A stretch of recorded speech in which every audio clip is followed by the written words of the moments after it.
ഇപ്പൊ എനിക്ക് മുന്നേ സംസാരിച്ച സഹോദരൻ പറഞ്ഞു ഇവിടുന്ന് ഉക്കിനെടുക്ക പോയിട്ട് തലവേദനയൊക്കെ കാണിച്ചു എന്ന് പറഞ്ഞു. പിന്നെ ഇവിടെ എന്ത് വികസനമാണ് വന്നിട്ടുള്ളത് ആരോഗ്യ മേഖലയിൽ എന്ന് പറഞ്ഞു. ഇപ്പൊ കാത്തലാബ് സൗകര്യം വരെയുള്ള ഹൃദയ ശസ്ത്രക്രിയ വരെ വളരെ വിജയകരമായി പൂർത്തിയാക്കുന്ന കാസർഗോഡ് ജില്ലാ ആശുപത്രി ഇവിടെ ഉണ്ടാവുമ്പോൾ സഹോദരൻ അവിടെ വരെ പോയി എന്ന് പറഞ്ഞല്ലോ.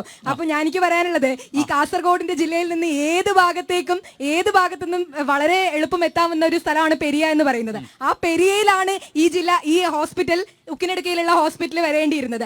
അത് മംഗലാപുരം ലോബിന്റെ കയ്യിൽ നിന്നും പണം വാങ്ങി അത് ഉക്കിനെടുക്ക എന്ന് പറഞ്ഞു. മംഗലാപുരം എത്തുന്നതിനേക്കാളും ദൂരമാണ് ഇവിടുന്ന് ഉക്കിനെടുക്കയിലേക്ക് പോകാൻ വേണ്ടിയിട്ട്. അങ്ങനെ ഒരു സ്ഥലത്ത് സ്ഥാപിച്ചത് UDF-ന്റെ ഭരണകാലത്താണ്.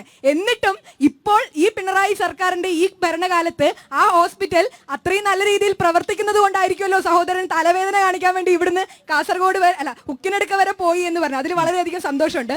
ചോദ്യം എന്ന് പറയുന്നത് NDA പ്രതിനിധിയോടാണ്. ചോദ്യം എന്ന് പറയുന്നത് NDA പ്രതിനിധിയോടാണ്. നമ്മൾ ഇപ്പൊ ദേശസ്നേഹം പറയുന്നവരാണല്ലോ. നമ്മൾ കഴിഞ്ഞ പ്രാവശ്യം വോട്ട് ചോദിക്കുന്ന സമയത്ത് ദേശസ്നേഹം പറഞ്ഞ് വോട്ട് ചോദിച്ച ആൾക്കാരാണല്ലോ.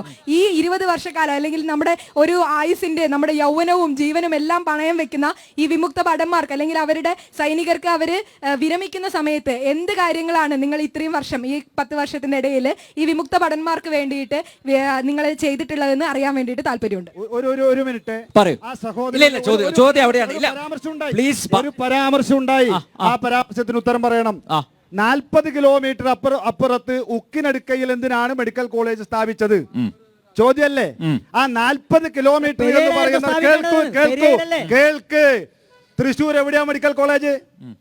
അന്നത്തെ കാലത്ത് തൃശ്ശൂർ മെഡിക്കൽ കോളേജ് എവിടെയാ കൊണ്ട് പണി കഴിപ്പിച്ചത്? തൃശ്ശൂർ സെൻട്രലിൽ നിന്ന് എത്ര കിലോമീറ്റർ ഉണ്ട്? ആ ചോദിച്ച സഹോദരിക്ക് അറിയണം. രണ്ട് കോഴിക്കോട് മെഡിക്കൽ കോളേജ് കോഴിക്കോട് പട്ടണത്തിൽ നിന്ന് എത്ര കിലോമീറ്റർ? സ്ഥലം കിട്ടണം. ഗവൺമെന്റിന് സ്ഥലം കിട്ടണം. അവിടെ കോളേജ് വന്നാൽ അവിടെ വികസനം ഉണ്ടാകും. കോഴിക്കോട് മെഡിക്കൽ കോളേജ് വന്നത് കൊണ്ടാണ് അവിടെ വികസനം വന്നത്.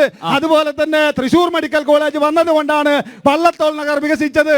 ഇതൊന്നും അറിയാതെ വെറുതെ വിമർശനത്തിന്റെ പേരിൽ കോൺഗ്രസിനെ വിമർശിക്കാൻ വരണ്ട. അതിനുശേഷം അവിടെ ഒന്നും ചെയ്യാതെ ഈ ഇടതുപക്ഷ പ്രതിനിധിയെ വെള്ളപൂശാൻ നടക്കല്ലേ സഹോദരി? അത് വെള്ളപൂശൽ മാത്രമാണ്, സ്ഥലമല്ല. അവിടെ ഉണ്ടാക്കിയ ആശുപത്രിക്ക് ആളുകളെ നിയമിക്ക്, ഡോക്ടറെ നിയമിക്ക്, സ്റ്റാഫിനെ നിയമിക്ക്, മെഡിക്കൽ കോളേജാക്കി മാറ്റ്. ആ മെഡിക്കൽ കോളേജിനെ തകർക്കാനുള്ള ഗൂഢലക്ഷ്യത്തിലാണ് ഇടതുപക്ഷം. ആ ഇടതുപക്ഷത്താണ് അതിന് മറുപടി പറയേണ്ടത്. സ്ഥലമല്ല വിഷയം. രമേശ്